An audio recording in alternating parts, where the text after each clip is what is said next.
Todo mundo ouvindo? Bom.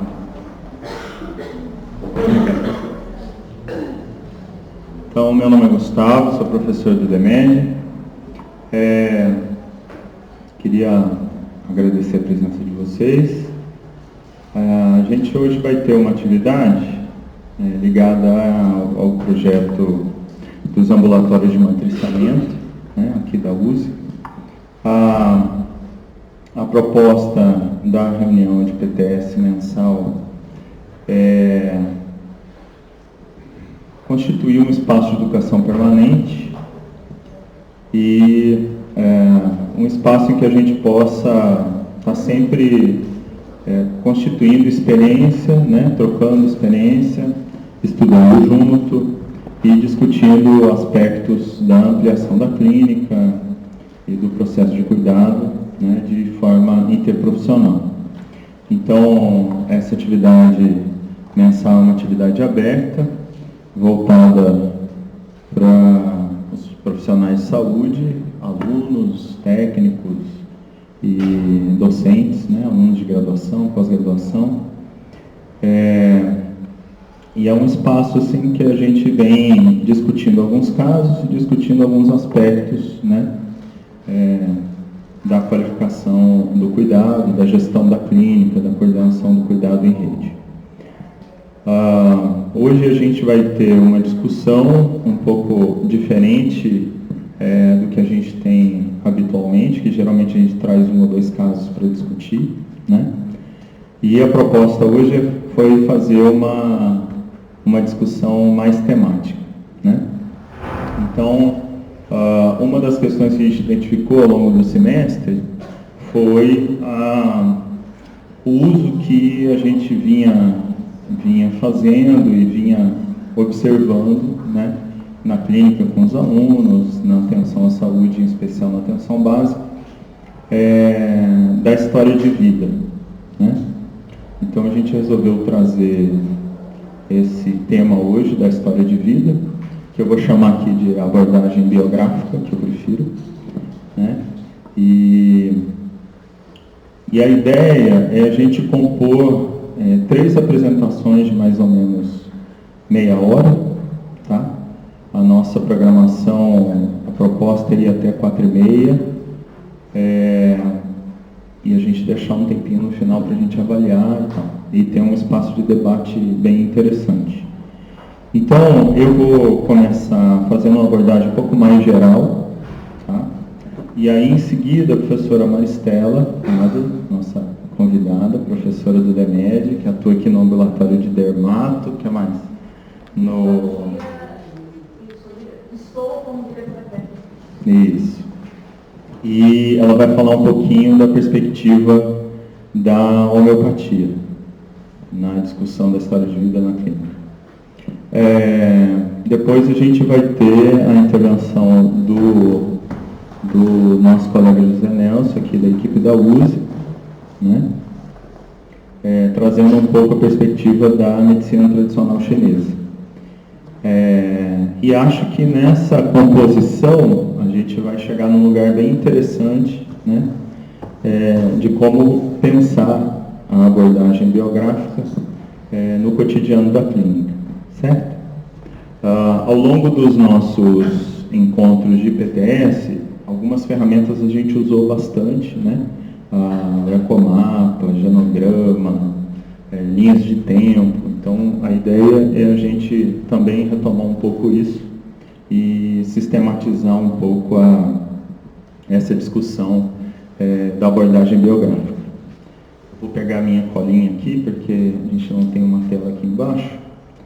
Então,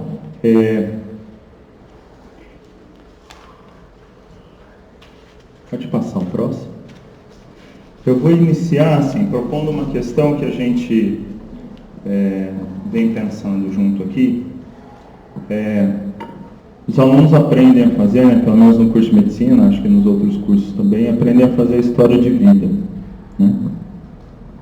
a colher a história de vida, e montar uma abordagem para isso, logo nos primeiros anos da faculdade.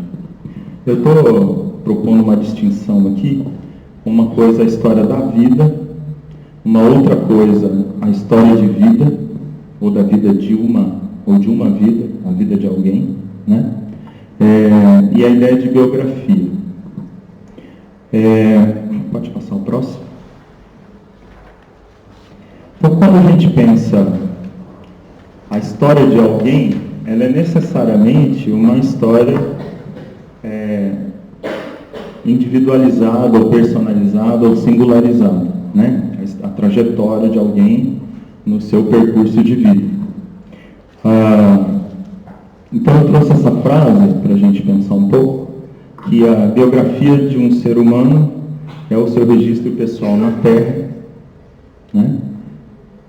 É a sua escrita, sua contribuição para o mundo, né? E é única. Então eu queria começar dessa perspectiva, que uma biografia de alguém é única, e quando a gente lê a biografia de alguém que é famoso e tal, que alguém justificou escrever um livro, né? A gente muitas vezes fica curioso como é que foi o percurso daquela pessoa, né? Para ela ter tanta projeção assim, a ponto de eu me interessar por ler o livro da vida dela, né? Então, quando a gente vai ler a biografia de alguém, a gente está no foco da singularidade, percebe? A gente está interessado no que aquela vida tem de diferente das outras, né? No entanto, na saúde, a gente tem o hábito de olhar para a história de vida para procurar o que tem de regularidade em relação àquilo que é o normal ou da vida das pessoas. Então, essa é uma primeira problemática, né? Como é que a gente vai produzir uma história biográfica, né? Em que perspectiva? E o que interessa a saúde nesse sentido, né? Pode passar. Então, a gente tem várias coisas em comum uns com os outros, né? Coisas que são mais próximas, mais contextuais, né? E coisas que a gente comunga com a humanidade inteira, certo? Então, nossa cultura, nação, etnia, enfim, biologia, né? Hereditariedade. Então, a gente já sabe hoje que a gente não é composto de uma só espécie ou subespécie, né? O humano se compôs de várias espécies humanas, né? Então a gente já é composto, inclusive na nossa biologia mais essencial, né? A gente comunga de um contexto ambiental com as pessoas que estão vivendo próximas a gente, né? Na família, um certo contexto cultural, mas do ponto de vista geral, a gente também comunga algumas coisas, né?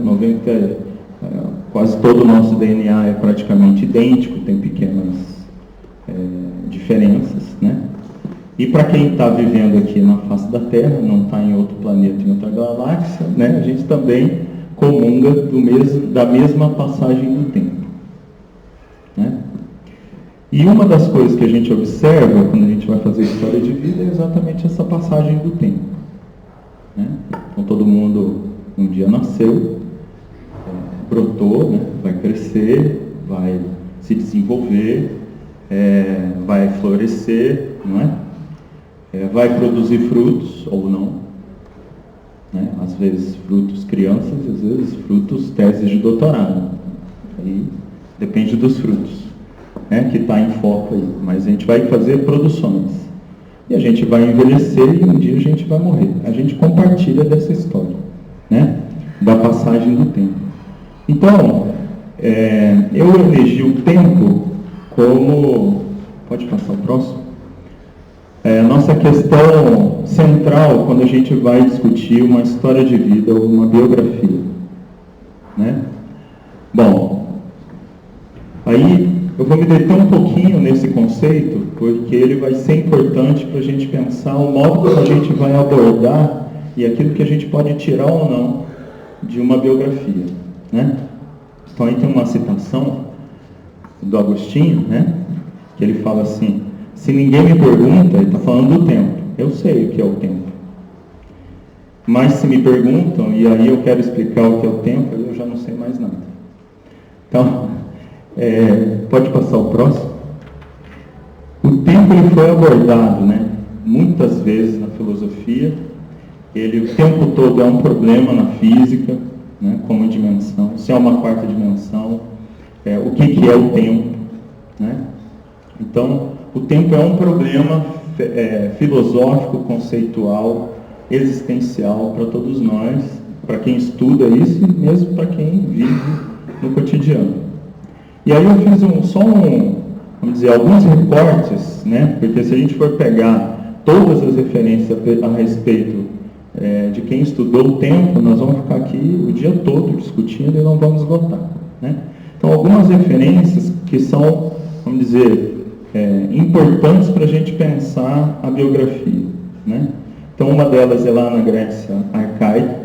Então, todo mundo que já teve algum contato com mitologia grega lembra lá dos deuses, né? Então, tinha o Uranus, depois Cronos, e aí Zeus e Gaia e tal, enfim. E esses deuses, eles vão representando determinados aspectos do humano, né? Na mitologia grega. Aspectos e, vamos dizer, aventuras do humano, né? Aquilo que o humano está construindo como obra, né, na Terra. E os deuses, eles se sucedem, né, como narrativa, mas eles não se sucedem no tempo, porque eles são eternos, certo? Então, a preocupação dos gregos arcaicos era em distinguir o que é temporal e o que é eterno, e definir o que é temporal e o que é eterno. E aí nasce uma distinção, quase uma oposição, né, que define o que é tempo. Então, o tempo aqui está definido pela sua negação. O que é o tempo? É aquilo que não é eterno. Ok? Bom, depois vem o Aristóteles, e o Aristóteles vai ser uma referência muito importante para todos nós, porque ele vai dizer que o tempo, né, é isso, o tempo é o número do movimento segundo o antes e o depois. Então, essa noção do instante, né, e da passagem do tempo, como uma necessidade, ela começa a surgir lá no Aristóteles. O Newton vai pegar essa definição do tempo para dizer o que é o tempo. Então, o ΔP lá da física newtoniana se refere à sucessão de instantes. T0, T1, Tn, né? E enquanto sucessão de instantes, ele cria uma aporia filosófica, né, que é um lugar sem saída. Ele diz, eu não consigo compreender o presente, porque o presente é um instante. Só que eu não consigo capturar o instante, porque ele é sucessão. Então, ou a gente vive no passado, naquele instante que já passou, ou a gente vive no futuro, no instante que vai vir, esperando o que vai vir, né? E o Agostinho, lá na frente, ele vai pegar isso e vai fazer toda uma discussão em torno do que é viver, lembrando, ou esperando, ou no presente, né? Bom, seguindo, depois vem Kant, lá no século XVIII, e aí ele vai dizer, ele vai trabalhar essa ordem de sucessão como uma necessidade. E ele vai trazer uma ideia de causalidade. Então é o Kant que coloca a ideia de que o tempo passa numa certa direção necessária. E é uma sucessão que não tem como eu recuperar. Certo?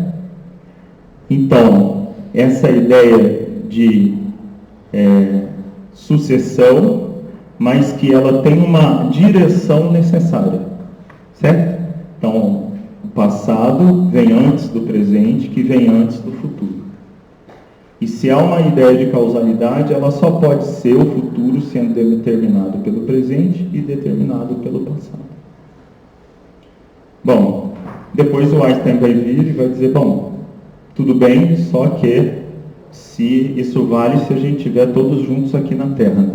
Se alguém estiver em outra galáxia, em outra velocidade, a sucessão do tempo vai se... Ela não é absoluta, ela é relativa em relação, né, E aí vai trazer a teoria da relatividade geral. Bom, o importante aqui é entender que se eu entendo a passagem do tempo como algo fixo, né, aquilo que passou jamais pode ser modificado.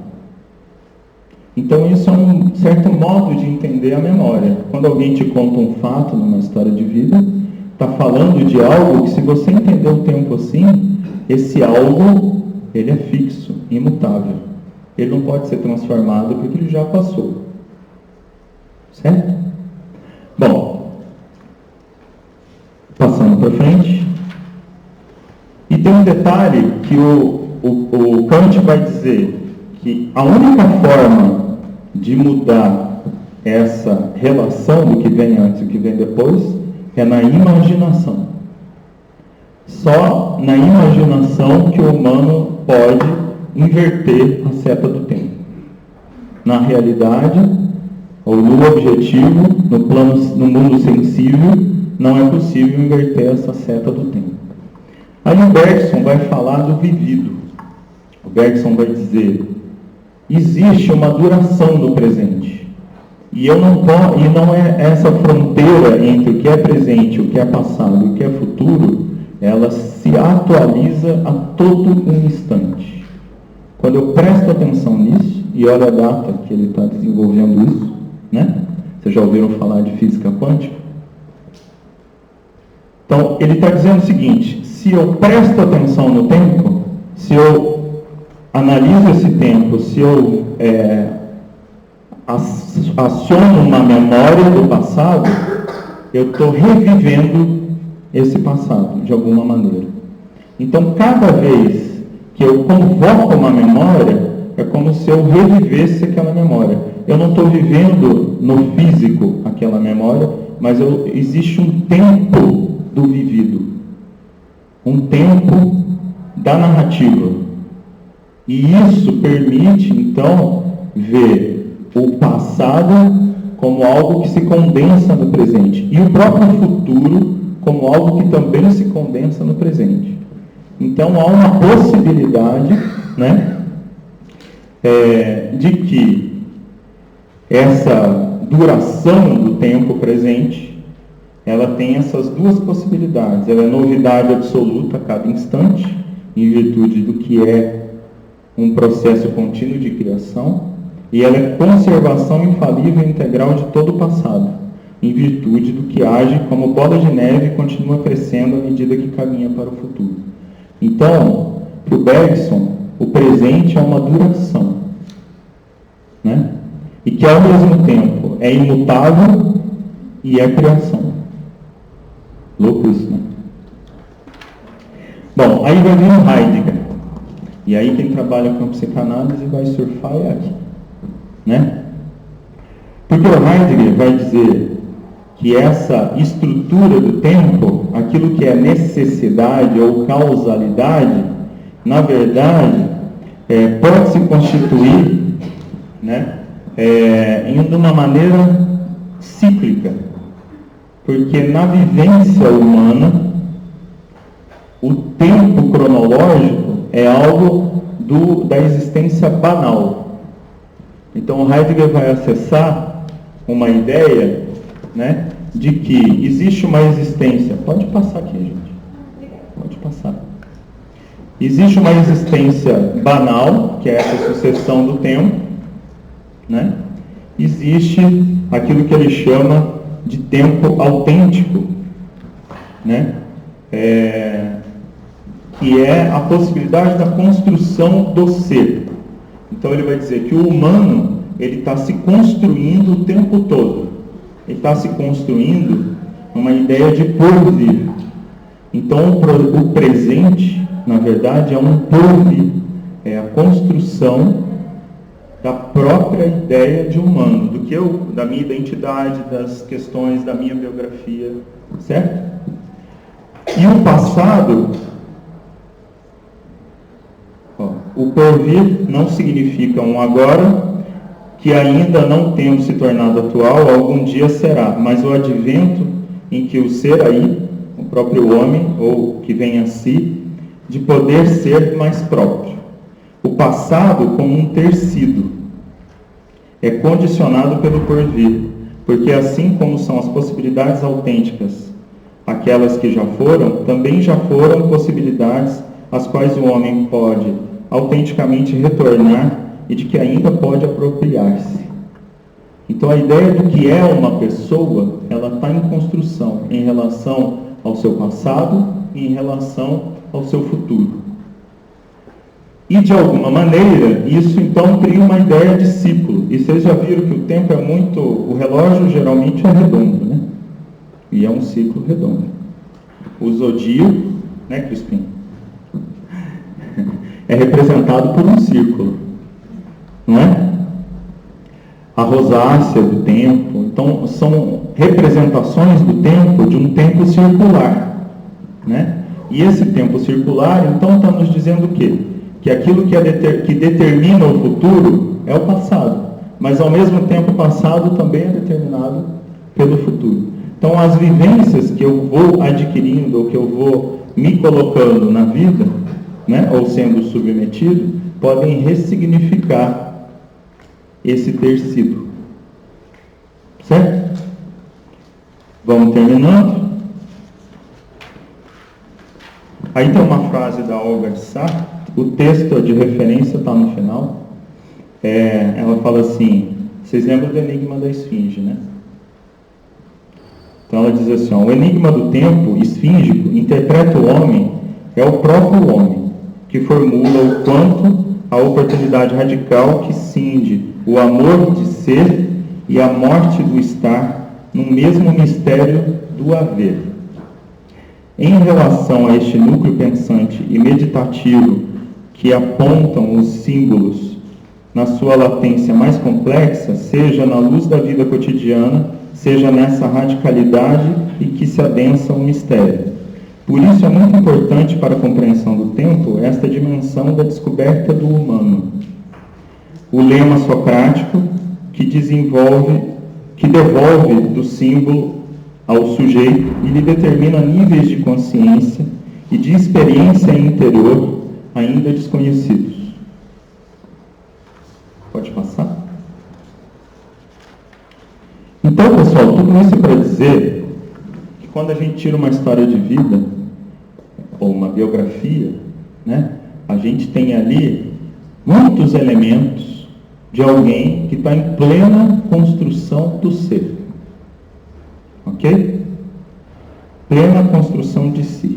Então, quando trabalhamos com a abordagem biográfica, né, os fatos narrados, as vivências, as relações de causa e efeito que eventualmente a própria pessoa produz, né, elas estão projetadas nesse tecido temporal. E se misturam, né, vão se tecendo a partir da memória, do afeto, do conhecer relativo à experiência, atualizados nesse processo narrativo. Se a gente tira a história de vida ou a biografia de alguém hoje e daqui a alguns meses, ela vai mudando os aspectos, né? Ela sempre muda em algum aspecto, sempre tem alguma coisa a mais que estava achatada na entrevista anterior e que acaba ganhando uma espessura numa outra entrevista, né? Então, quando a gente acompanha um paciente há muito tempo, a gente acaba descobrindo, às vezes a gente está acompanhando mais de ano o paciente e ainda está descobrindo coisas, né, que ele vai nos trazendo. Então, para que serve uma história de vida? Então, ela pode se relacionar, a gente pode pegar aquelas curvas que vocês aprendem de crescimento, desenvolvimento, porque senta com 6 meses, porque anda com 1 ano, porque fala com 2 anos, porque, né? Podemos pegar essas curvas e podemos relacionar essa biografia a esse desenvolvimento? Podemos, não podemos? As pessoas, quando elas vão envelhecendo, elas vão perdendo vitalidade. Então, tem padrões para isso, tem estudos já publicados, né? Capacidade cardíaca, capacidade respiratória, capacidade muscular, não é? Então, a gente pode produzir essas relações a partir da narrativa ou da avaliação da história de alguém, né? A gente pode relacionar, então, esses aspectos do sujeito que ele está narrando na sua história como ciclos de vida, né? Então, vocês aprendem ciclos de vida. A gente pode relacionar os processos de adoecimento com a história natural das doenças. Então, muitas vezes, quando a gente demanda de vocês, faz uma linha de tempo aí, é quando começou a hipertensão, quando começou o diabetes, não é? Então, essa relação do tempo da doença, acaba a gente fazendo essa relação com a própria história natural da doença, né? E é possível abordar a abordagem biográfica, reforçar o vínculo e contribuir para sustentar os processos de cuidado? Então, essa é a questão para a gente ir debatendo. Pode passar? E algumas armadilhas, né? Então, como a gente tem uma formação muitas vezes voltada para projetar esses padrões nas histórias que a gente colhe, né? Então a gente tem que tomar um certo cuidado com o peso dos fatos na vida de alguém, né? E quem atribui esse valor. Então, não é uma nem duas vezes que alguém, então, acha que, sei lá, a história de abuso na infância, é o clássico, né? Então, é importante, se teve história de abuso na infância, pode isso, pode aquilo, pode acontecer aquilo e tal. Então, todo mundo vai tirar a história de vida e acaba induzindo essa pergunta, né? O fato de ter tido abuso na infância pode ser relevante para nós. A pergunta é relevante para aquela pessoa? Como é que isso se construiu na história daquela pessoa? Né? Porque se ela só é relevante para nós, a gente fica reativando aquilo e de repente a gente não está fazendo nenhum bem com isso, né? A questão das imaginações de relações causa e efeito. Isso também é clássico, né? Então as pessoas criam explicações para os problemas que elas têm. A gente só tem que lembrar que quando o tempo vai passando, essas explicações variam. E quando a gente anota no prontuário, né? Então a pessoa sofreu abuso na infância, por isso, parari, parará, parará, eu estou usando aquele tempo fixo. Deu para entender? Eu estou abordando a história narrativa como algo, como fatos pré-determinados, e eles jamais podem mudar o seu escopo. E quando a outra pessoa entrevista, né, isso acontece bastante, então a pessoa sofre duas intervenções e os dois tiram a história de vida. Um fica dizendo para o outro que o fulano mente, porque a história é diferente. Será que isso configura uma mentira?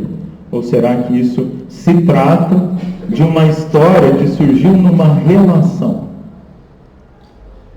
Né? Será que essa biografia ela não é mediada por quem entrevista também? Não existe nenhuma interferência de quem entrevista? Né? A possibilidade de compreender a totalidade do ser. Então a pessoa vai lá, tira uma história, 1 hora de entrevista e fala assim, agora eu entendi o seu José. Né? Que bom, provavelmente ela se entende também, né? Então, se ela se entende, quem sabe ela entende os outros, né? É uma coisa bem questionável, né? A gente entende sempre alguns aspectos, em algumas circunstâncias. E essa limitação, ela é inerente ao processo clínico, certo? Por isso que a gente sempre escreve no prontuário hipóteses diagnósticas, né? Porque o diagnóstico fechado, ele vem sempre a posteriori. Nunca vem antes da biópsia. O diagnóstico de câncer nunca vem antes da biópsia. É sempre uma hipótese. Certo? Por causa disso, né? A gente nunca é infalível.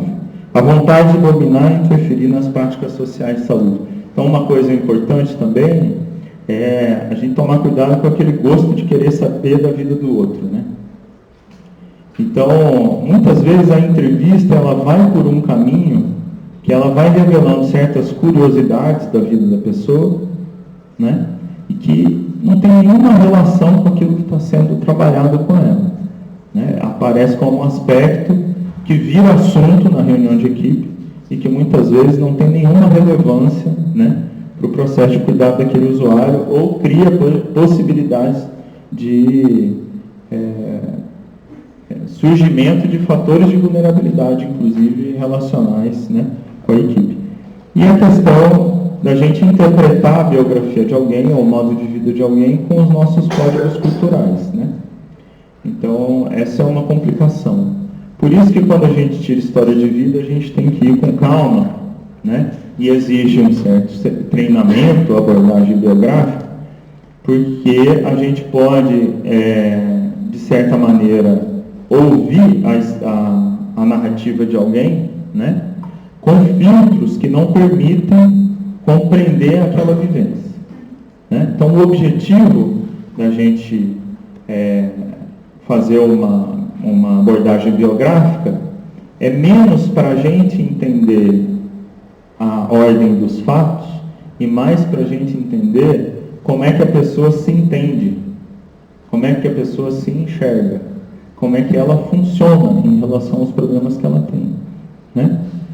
E aí a gente sempre acaba aprendendo também como a gente funciona diante de algumas histórias, né? O que é muito interessante. Pode passar? Ah, já foi. Então, aqui são ferramentas que a gente usa bastante, né?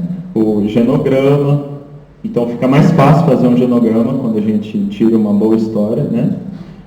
O ecomapa, que é esse que está no cantinho à direita. E a linha de tempo, né? Uma coisa aí só para observar é que a linha de tempo e o ecomapa, né? Muitas vezes eles trazem elementos relacionais muito objetivos, né? Então, assim, geralmente o ecomapa aparece a relação com o vínculo com a unidade, com a família, com pessoas da família, né? Com equipamentos sociais e tal. A gente pode produzir ecomapas com outras dimensões, né? Por exemplo, desejos, interesses, né? Projetos, investimentos afetivos que a pessoa faz, né? Quando a gente está acompanhando um processo de saúde e doença, ou um processo de adoecimento, em que o processo de cuidado ele vai ser de longa duração, por exemplo, um caso de saúde mental, né? Geralmente a gente vai acompanhar essa pessoa por um longo período. E às vezes o problema de saúde é tão grave, né, que a gente tem dificuldade de ver progressão de resultados. Então são ferramentas interessantes para a gente buscar visibilizar resultados. Por exemplo, a pessoa continua esquizofrênica, continua tendo surto, continua tomando um monte de remédio, mas ela consegue fazer operações que ela não fazia antes, consegue lidar com o dinheiro e pegar um ônibus. Certo? Isso, se isso está no ecomapa, a gente está registrando um ganho de autonomia, não é? E isso entra como avaliação de resultado. Deu para entender? Então, são ferramentas que nos ajudam a interpretar e a passar, né, numa discussão de caso, a informação de uma biografia, por exemplo, que às vezes a gente ficou 2 horas, né? E a gente for ler tudo, a gente não consegue render no tempo de uma reunião de equipe. Bom, o que mais que tem? Aí são as referências. Então, eu coloquei nas referências só alguns textos que a gente usa aqui. O pessoal que está no estágio já tem as referências de PTS, né? Já tem algumas referências. E a gente pode indicar para quem tiver curiosidade de aprofundar também, tá bom? Pode passar mais um. Esses são só os créditos das imagens, né? A Grace é uma artista plástica lá do Rio Grande do Sul. E as imagens dos quadros são dela. Tá bom? Queria agradecer e passar a palavra para o Zé. Não, é a professora Maestrão agora, né? Muito bom, obrigado.